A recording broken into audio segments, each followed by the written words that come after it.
Good morning. I did 17 point something yesterday, which is a lot for this terrain. I'm really having to push it to get these miles in. I mean, just to accomplish them because the terrain is much more difficult.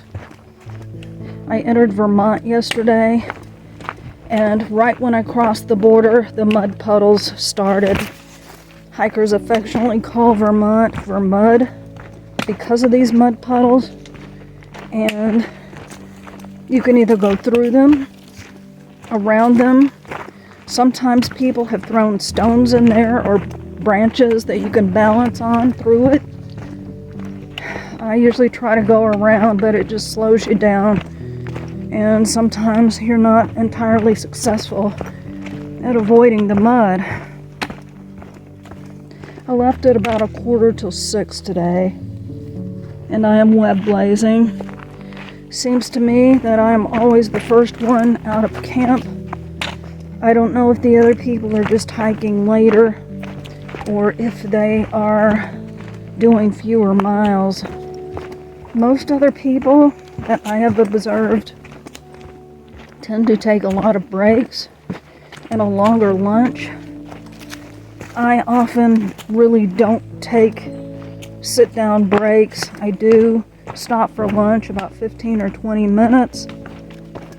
That day I had the 20.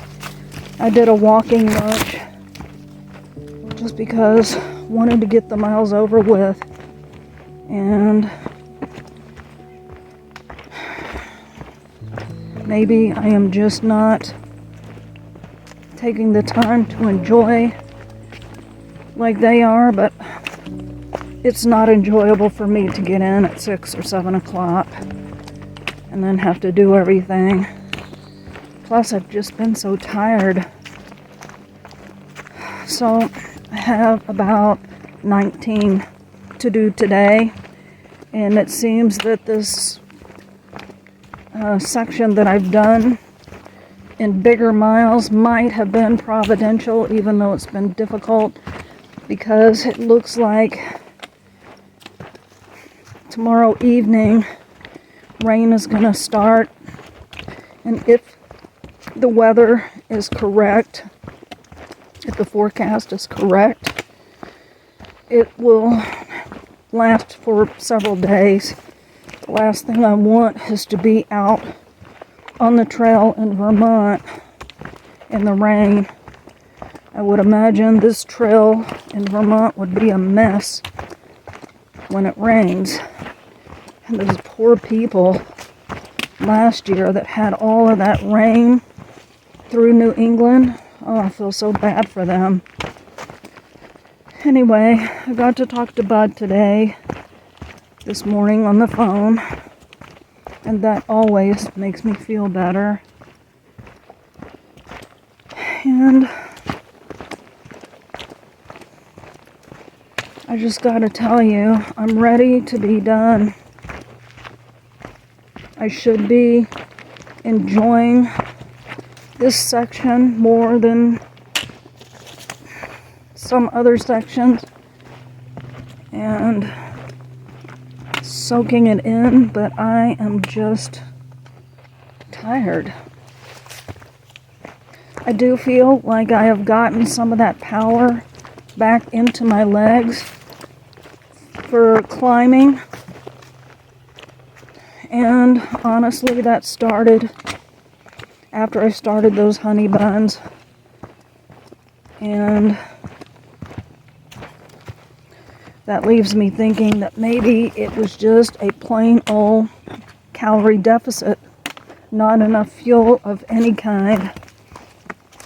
And I like to think that the food I send myself is pretty healthy, but you have to eat massive amounts of healthy food in order to get all of the calories we need out here. I think I've said this before, and I don't know if it's true or not, but they say that we can be burning up to 5,000 or 6,000 calories a day.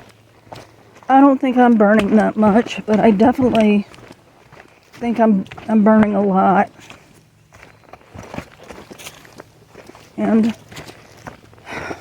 I can't afford to lose any more weight.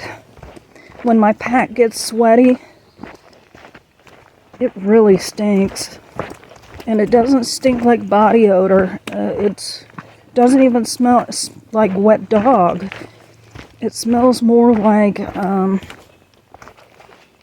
something dead. And the last 2 motels I've stayed at, they only had showers, no bathtubs. So I haven't been able to wash it.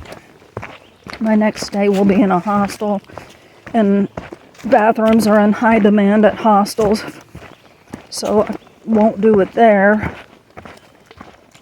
But it is stinky, and I know that when my body was eating its muscle on my first hike, I didn't even smell it on myself. And I didn't even know it until I was away from my pack for a couple of days. And then I got near it and it's like, whoa. My mother used to say that you can't smell your own body odor until everyone else has been smelling it for 3 days. I don't know if that's true or not, but I always think of that in relation to this ammonia issue.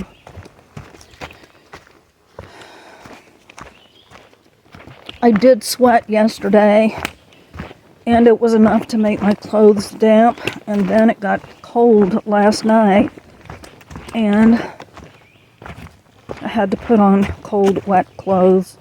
I did put them in my sleeping quilt with me for a while to warm them up a bit. I also had to put on my rain jacket for a little bit this morning because it was cool. And I have no idea what the temperatures are supposed to be doing. I just glanced quickly at the weather app and saw that Monday night,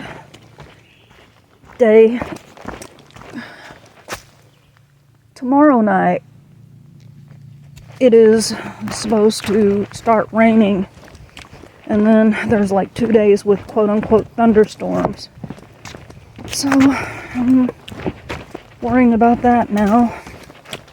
I did see quite a few more people yesterday, and that helps. You know, it doesn't matter whether we have any big conversations. If I know there are other people out in the woods with me and we just say hello, how are you doing, exchange trail names, that's enough for me. But for those of you who are worried, that is not all I do out here. I do feel like I know some people out here. As I mentioned in another video, I know their trail names, know some of their stories, and little things about them. And the people I saw yesterday were all new people that I had not met, because I'm behind my other people, I guess. And I even met one of my followers who was out here doing a lash. Her name was Shadow, and she was very nice. But she is just starting out, so she's doing lower miles and taking it slower so she doesn't blow out her knee. But it was nice to meet her.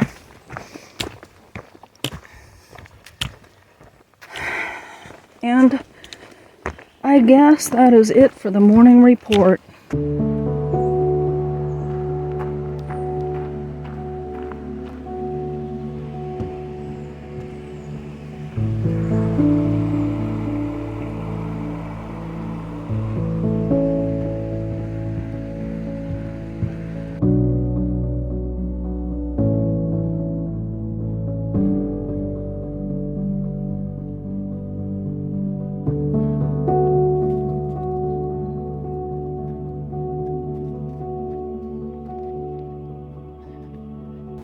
Unless I saw it incorrectly, it looks like I got about a 10-mile climb today. I'd originally planned on doing 19. I can stop at the end of the 10 miles, and that would be 14. That will give me a larger day the next day and a larger day in to Manchester. So I don't know, I'm feeling tired, and we'll just see how the day goes. Someone left some bottles of water down there, so I took some electrolytes, had a Gatorade bar, and there just happened to be a vault toilet down there, which I used, and that was nice. So I'm ready to go. So I just saw a southbounder who was hiking the long trail, which corresponds with the AT for a long while. He said he has hiked the long trail 3 times. And to use his words, he says that this first mile up sucks, but after that, it's more gradual and it's not that bad. So was very glad to hear that. And then there will be, well, this is the climb to Glastonbury Mountain, and then there will be a climb to Stratton Mountain. So we'll see what happens.